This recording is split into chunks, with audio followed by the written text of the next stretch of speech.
Hi, I'm Taylor Dill, and I'm the PhD student for Battle for the Belt. And today we're with Clint Schroeder, and he's the program manager of Ohio Farm Business Analysis and Benchmarking. So, Clint, how does your program work? Yeah, so our program works one-on-one with Ohio farmers, utilizing their actual financial data. So we work with them to do accrual adjusted records, and then we compile all of the data, all the farms that participate, to do a benchmarking analysis and kind of gives them an idea of maybe where their costs are too high, and things that they would maybe need to improve on their farm. So we do this every year because we're working on an entire year's worth of data. We're a year behind essentially. So we're wrapping up our 2022 data.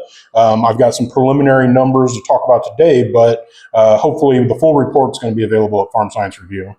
Okay. And can any kind of farm participate?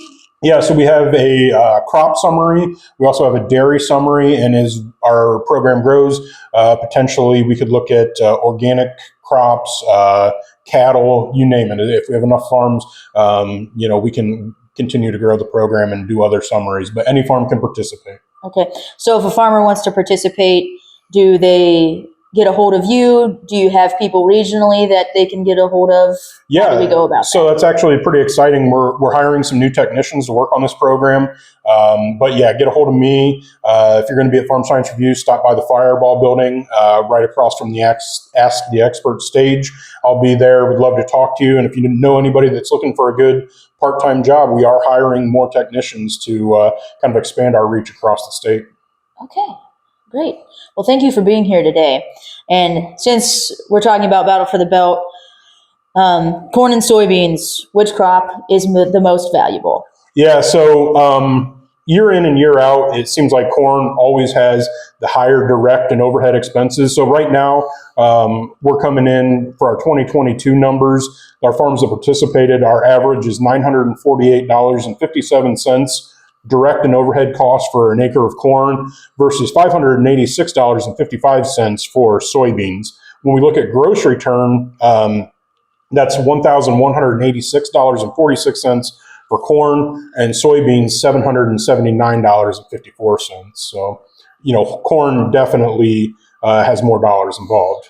Okay, so you're saying that corn is the most profitable? Well, not so fast. In 2022 and in 2021, corn had better net returns per acre from our participant farmers than what soybeans did.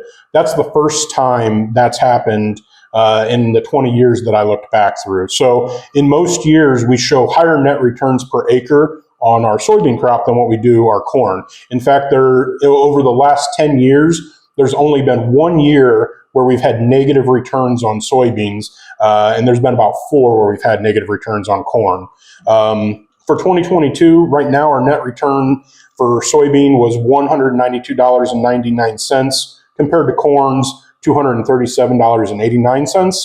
2021 was a phenomenal corn growing year. That was our highest ever net return per acre at $308.52 for corn, compared with soybeans $194.48. But as we look out in the 5-year average, soybeans did have better net returns over the last 5 years. So the average over the last 5 years, $138.63 for soybeans versus corn at $120.24. And like I said, there's some pretty great years in there for corn. So normally, if we look at a 5-year period, that's going to be a little bit wider spread towards the soybean side. Okay, so then what about for 2023? Who do you think will win, corn or soybeans? What team are you on?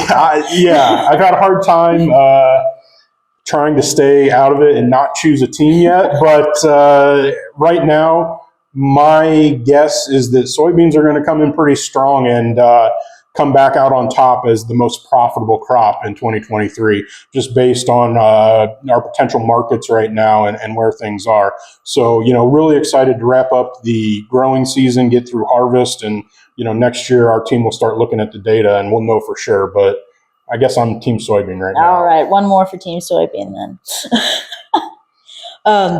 So for this study, we're also going to be doing an economic analysis to see which crop is more profitable based on our planting date. So be looking for those results this winter, and stay tuned.